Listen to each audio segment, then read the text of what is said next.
ఇప్పుడు no cost cough syrup తో 60 రూపాయల విలువ గల ఇన్హేలర్ పూర్తిగా ఉచితం. దెబ్బకి దగ్గు జలుబు మాయం.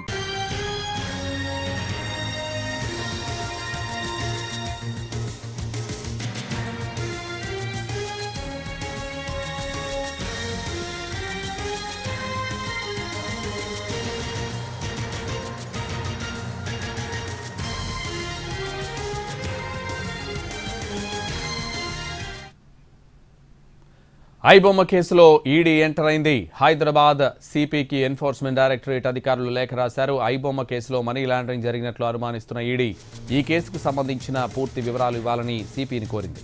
ఇప్పటికే ఐబొమ్మ రవి బ్యాంకు ఖాతా నుంచి 3,50,00,000 రూపాయలు ఫ్రీజ్ చేశారు పోలీసులు. విదేశీ బ్యాంక్ అకౌంట్ల నుంచి పెద్ద మొత్తంలో రవి అకౌంట్కు నిధులు బదిలీ అయ్యాయని గుర్తించారు. దీంతో ఈ కేసులో ఈడీ ఎంటర్ అయింది.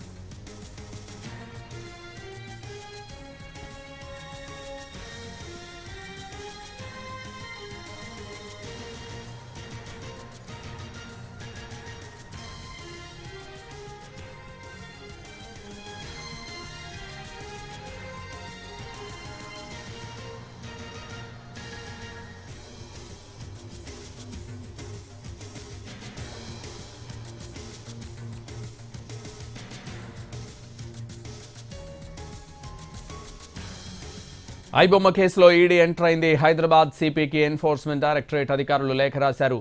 ఇదే విషయానికి సంబంధించి మరింత సమాచారం మా ప్రతినిధి రాధాకృష్ణ ఫోన్ లైన్ లో అందిస్తారు. రాధాకృష్ణ.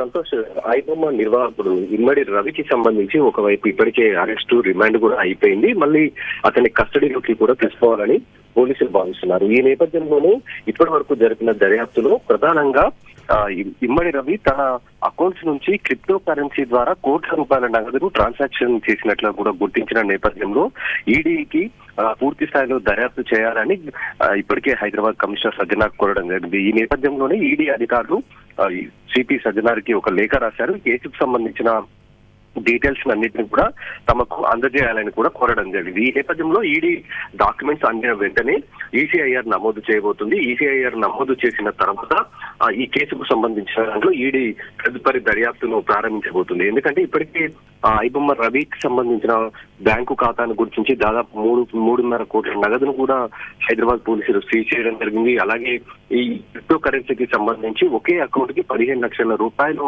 ప్రతి నెల ట్రాన్సాక్షన్ అవుతున్నట్లు కూడా, అది కూడా క్రిప్టో కరెన్సీ ద్వారా ట్రాన్సాక్షన్ అవుతున్నట్లు కూడా గుర్తించడం జరిగింది. ఈ నేపథ్యంలోనే ఈ ఈడీ ఎంటర్ అవ్వబోతుంది.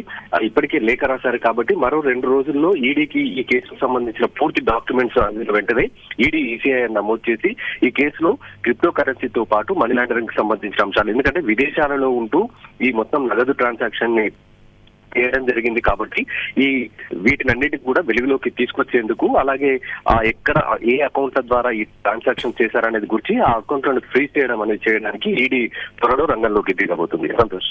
Right, thank you Radhakrishna.